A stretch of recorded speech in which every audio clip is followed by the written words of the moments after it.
সৃজন এই মুহূর্তে প্রতিকূলের ঘটনা এবং প্রতিকূলের ঘটনার পর বেশ কিছু সম্ভাবনার কথা বলা হচ্ছে, যেখানে বলা হচ্ছে যে আপনিও তৃণমূল কংগ্রেসের পথে হাঁটছেন, তৃণমূলে যোগদান করছেন। এই বিষয়ে কিছু জানাবেন আমাদের? যারা বলছেন তারাই ভালো বলতে পারবে। আমার ধারণা তৃণমূলে জানে না আমি তৃণমূলে যাচ্ছি, আর আমিও জানি না আমি তৃণমূলে যাচ্ছি। মাঝে কিছু লোক আছেন যারা এইগুলো বলছেন, আমিও যা শুনছি তারা হয় নির্বোধ না হয় শয়তান। মানে হঠাৎ করে আপনাকে নিয়ে এই এই সম্ভাবনা বা এই বিষয়টা কেন, মানে কি মনে হচ্ছে এর পেছনে কি অন্য কোনো ষড়যন্ত্র বা অন্য কোনো কারণ রয়েছে? আপনি ভুল লোককে এটা জিজ্ঞাসা করছেন। যারা এটা বলেছেন, যারা এগুলো ভাসিয়ে দিচ্ছেন, তারাই বলতে পারবেন তাদের উদ্দেশ্য কি। আমি এটাই বদার্ড নই। আমি সিপিআইএম কর্মী। আমার সেখান থেকে সরে যাওয়ার কোনো প্রশ্ন নেই। আপনার সঙ্গে কি অন্য কোনো দলের তরফ থেকে যোগাযোগ করা হয়েছিল, মানে তৃণমূল হোক বা অন্য কোনো দল হোক, সেই দলের তরফ থেকে কোনো যোগাযোগ করা হয়েছে? আমি তো আপনাকে বললাম যে আমি তো জানি না আমি তৃণমূলে যাচ্ছি, আমার ধারণা তৃণমূলও জানে না আমি তৃণমূলে যাচ্ছি। আর অন্য কেউ কিছু কথা বলতে, এমনি রাজনীতি করি, বিভিন্ন দলে চেনা পরিচিতরা আছেন, বিভিন্ন সারা বছরই বিভিন্ন দলের বিভিন্ন মানুষের সাথে কথা হয়। সুতরাং সেই ধরনের কথা কিছু হলেও তার সাথে আমার দল বদল করার প্রশ্ন ইত্যাদি যা সব ভাসিয়ে দেওয়া হচ্ছে তার কোনো সংস্রব নেই।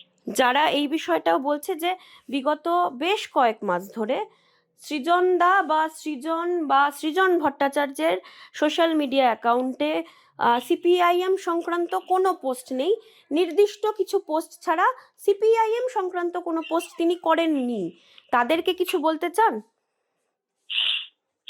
আমি রাজনৈতিক কর্মী, আমার পার্টি আমাকে বা আমি যে সংগঠনে কাজ করি এসএফআই, তারা আমাকে যে কাজ দিয়েছে সেই কাজ আমি প্রত্যেক মাটিতে করার চেষ্টা করছি। এর পাশাপাশি এটা কি মনে হচ্ছে যে প্রতিকূল আর আপনি একটা লম্বা ইনিংস একসঙ্গে খেলেছেন এসএফআই থাকাকালীন, আমি নিজে তার সাক্ষী, সেই জায়গায় দাঁড়িয়ে প্রতিকূলের সঙ্গে আপনার নামটা জুড়ে দেওয়া হচ্ছে নাকি অন্য কোনো কারণ? আবারও জিজ্ঞাসা করব। আমি বলতে পারবো না। আমি পশ্চিমবঙ্গে গত বেশ কদিন ছিলাম না, সুতরাং কারা করছেন কি করছেন তারাই ভালো বলতে পারবেন। আমি আর প্রতিকূল দীর্ঘ সময় একসাথে ছাত্র আন্দোলনের কাজ করেছি। প্রতিকূলের মুখ থেকে এখনো আমাদের পার্টি ছাড়া সংক্রান্ত কোনো কথা শুনিনি। সুতরাং আমি জানি না, এটা যারা বলছেন তারাই বলতে পারবেন। আপনার সঙ্গে কথা হয়েছে প্রতিকূলের? প্রতিকূলের সাথে এত রকম চারপাশে জল্পনা চলছে, ওর সাথে কথা হয়নি আমার বললে তো মিথ্যে বলা হবে। কথা হয়েছে, কিন্তু সেই কথার কন্টেন্ট আমি, ও নিজেও এখনো পর্যন্ত বলেছে যে এটা দলের অভ্যন্তরীণ বিষয়।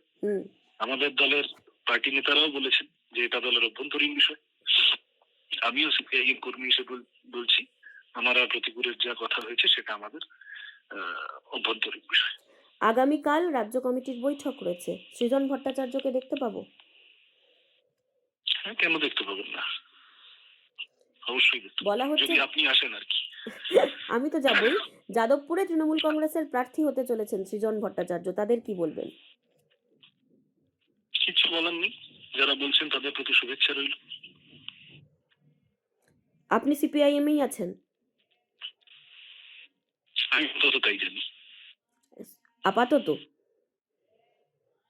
মনে হয় না আপাতত বলে, মনে হয় যতদিন বাঁচবো ততদিন সিপিআইএম করতেই এসেছি। অনেক ধন্যবাদ সৃজন। বাংলার আওয়াজ, বাঙালির আবেগ, জি 24 ঘন্টা।